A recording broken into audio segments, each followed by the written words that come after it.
কানুন চুল ওয়াশিংটন একটা গির্জার ফাদার যিনি উনি বললেন যে আমরা গবেষণা করে যা দেখেছি আমরা মিথ্যা কথা বলি কম আর অনেক মুসলমান আছে মিথ্যা কথা বলে বেশি। তখন ঠিক বললে হবে, খালি ঠিক ছাড়ে দেয় বললে হয়। এখন কথা হলো আমরা মুসলমান মিথ্যা কথা বলা এটা প্রচার হোক, এটা কি আমরা চাই? কথা বলেন না কেন? মিথ্যা আর বলা যাবে না, তওবা করতে হবে। মিথ্যাবাদের কোন ইবাদত আল্লাহ তাআলা কবুল করেন? জোরে বলেন কবুল করেন, জোরে বলেন কবুল করেন না। 2 নম্বর সত্য গোপনকারী। 3 নম্বর হচ্ছে সুদখোর। সুদখোর আছে যেখানে ইসলাম নেই সেখানে কথা বলেন না কেন? ইয়া আইয়ুহাল্লাযীনা আমানুত্তাকুল্লাহ ওয়া যারু মা বাকিয়া মিনার রিবা ইন কুনতুম মুমিনিন। ইয়া আইয়ুহাল্লাযীনা আমানু, হে বান্দাগণ, হে বিশ্বাসীগণ, ইত্তাকুল্লাহ, আল্লাহকে ভয় করো। কাকে ভয় করতে বলেন তো? মানুষকে ভয় করবেন না, আল্লাহকে ভয় করবেন। ইত্তাকুল্লাহ, আল্লাহকে ভয় করো। ওয়াজারু মা বাকিয়া মিনার রিবা, আর সুদের যে বকে আছে একবার কান ধরে বলো আর কোনদিন সুদ খাবো না, সুদ মুক্ত জীবন যাপন করবো। ইন কুনতুম মুমিনিন, যদি তোমরা মুমিন হও। সুদ যারা খায় তাহলে এই আয়াতের দৃষ্টিকোণ থেকে তারা কি মুসলমান? কথা বলেন না আপনারা? ইন কুনতুম মুমিনিন, আমরা যতদূর খবর নিয়েছি এইখানে যারা আছে কেউ সুদ খাটায় না, সুদের ধারে কাছেও যায় না। আলহামদুলিল্লাহ বলেন আপনারা, কারণ সুদখোর এখানে নাই। সুবহানাল্লাহ বলবেন না? আছে নাই?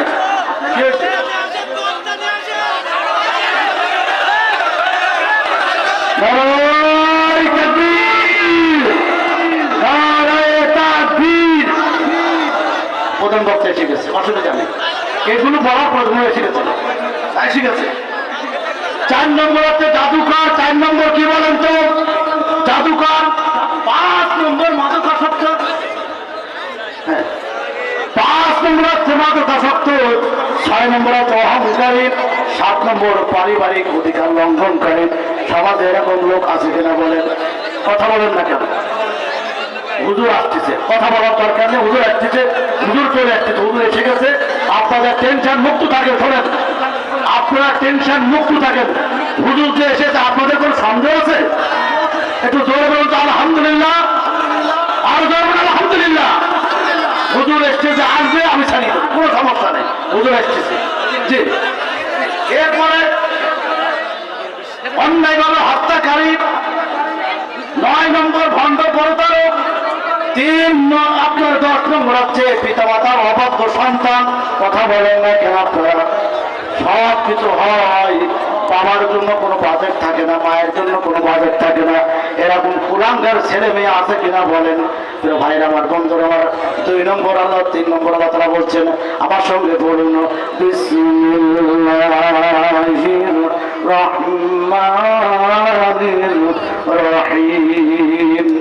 ইয়া আইয়ুহান নাস قد جاءكم موعظة من ربكم ولباس في الصدور। এখানে আল্লাহ তাআলা সুন্দর করে কথা বলেছেন। তার আগে আপনাদের কাছে একটি কথা বলতে চাই।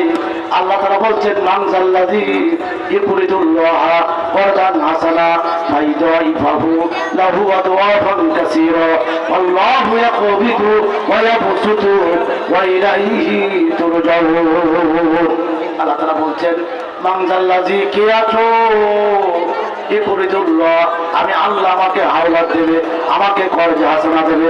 আল্লাহকে কি আপনারা কর্জ হাসানা দিতে রাজি আছেন? রাজি আছেন? একটু হাত উঁচু করে দেখান তো। লিল্লাহি তাকবীর, হাত উঁচু করেন, সবাই হাত উঁচু করেন, সবাই হাত উঁচু করেন। এবার হাতটা পকেটে দেন। এই মাহফিলের ব্যাপক খরচ, অসংখ্য খরচ। আপনাদের মন যে যেভাবে চাই মেহেরবানি করে আপনারা এই মাহফিলের জন্য একটু সহযোগিতা করেন। আমাদের ভাইরা চলে যাচ্ছে। এই মামা, লোকজন চলে গেছে। আচ্ছা আপনার গানে শোনার জন্য জি কথা বলবেন না, বক্তা আসতেছে আপনার বক্তা সকলে বসে শোনেন। আমাদের বক্তা রওনা দিচ্ছে, বাসার থেকে বেরোচ্ছে, তার ভিতরে আমাদের এই মাহফিলে অনেক খরচ আপনারা জানেন। তা আপনাদের কাছে একটু রিকোয়েস্ট, একটু দাবি, আপনারা যে যা পারেন, আমাদের ছেলেরা আপনাদের কাছে একটা শপিং ব্যাগ দিয়ে যাচ্ছে, যে যা পারেন আপনাদের মনের মতো সবাই যদি 1 টাকা করে দান করে আমাদের কিন্তু অনেক টাকা হয়। ইনশাআল্লাহ আমাদের কোনো সময় অসুবিধা হয় না। আমার একজন মুরব্বী 100 টাকা দান দেয়, ইনশাআল্লাহ আপনারা যে যা পারেন একটু আমাদের 100, 200, 500, 10,000 যে যা পারেন মেহরবানি করে পকেটে হাত দেন, কেউ খালি হাতে ফেরাই দেবেন না। আপনারা মেহরবানি করে পকেটে হাত দেন, যা আছে আপনারা সেইভাবে সহযোগিতা করেন। আর অতিথিবৃন্দ আছেন তারা একটু বেশি করে দেবেন ইনশাল্লাহ, আমরা বিশ্বাস করি। আপনারা মেহরবানি করে হ্যাঁ হঠাৎ করে পড়ছিলাম এজন্য খরচের ভাব যদি ছেলেরা ডাকছে আলহামদুলিল্লাহ। আল্লাহ তাআলা আমাদের পুরো ভাইয়ের দানকে কবুল করবেন, আমিন। দানকারীরও দানও আল্লাহ কবুল করিও, কিয়ামতের মাঠে আল্লাহ নূরের চোখে পড়ে। মেহরবানি করে যে যা আমাদের ছেলেরা যারা যাচ্ছে আপনার মেহরবানি করে সকলে উন্মুক্ত ভাবে, টাকা না থাকলেও পকেটের ভিতরে হাত দেবেন। আপনাদের টাকা থাকুক আর না থাকুক আজকে ঝোলের ভিতরে বরকত পাবেন ইনশাল্লাহ। মেহরবানি করে 100 টাকা 500 টাকা প্রত্যেকেই 100 করে টাকা দিলে এখানে কয়েক লাখ টাকা উঠবে। আপনারা মেহরবানি করে 100 টাকায় এখন কিছুই হয় না, 100 টাকা 500 টাকা 200 টাকা যে যেভাবে পারেন মেহরবানি করে প্রত্যেকে সহযোগিতা করেন। মা বোনদের ভিতরে চলে গেছে, হ্যাঁ মা বোনদের ভিতরে যারা আছে তারা চলে যান, যারা দাঁড়িয়ে আছেন মেহরবানি করে বসেন, সকলে বসেন। আমিও দিচ্ছি আপনাদের সকলে আমরা সহযোগিতা করি। আপনারা মেহরবানি করে কেউ খালি হাতে ফিরে দেবেন না, এটা বরকতি জিনিস, এটা তাফসীর মাহফিল, খাস মাহফিল। এটা এইখানকার মাটির থেকে সারা বাংলাদেশের মানুষের কাছে নেতৃত্ব দেয় তারা। এই জায়গার উর্বর জায়গা, এটা হচ্ছে ইসলামের ঘাঁটি। এখানে অসংখ্য মানুষ ঘুমিয়ে আছেন, আল্লাহর ওলিরা ঘুমিয়ে আছেন এই ময়দানে। আপনারা মেহরবানি করে কেউ খালি হাতে ফিরে দেবেন না,